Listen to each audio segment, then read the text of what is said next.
Знаете ли, че породата Джак Ръсел териер са много интелигентни и любопитни кучета и често решават проблемите си сами. Имат много силен ловен инстинкт, затова те често гонят малките животни, гонят коли, тротинетки, велосипеди и всякакви други такива. Могат да бъдат много упорити и затова тренировката трябва да е постоянна и мотивираща. Това е една от най-енергичните малки породи и изисква ежедневен интензивни упражнения. Сега, може ли да разкажа още малко за тебе, преди да ми изедеш очилата, носа и каквото и да е? Те са отлични спортисти също така.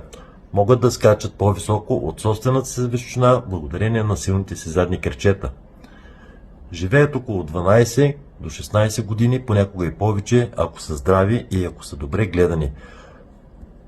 Обикновено са здрави, но могат да имат проблеми с очите, ставите при напредване на възрастта. Ако желаете да научите още любопитни факти за тази прекрасна порода, любяща, моля, оставете коментар.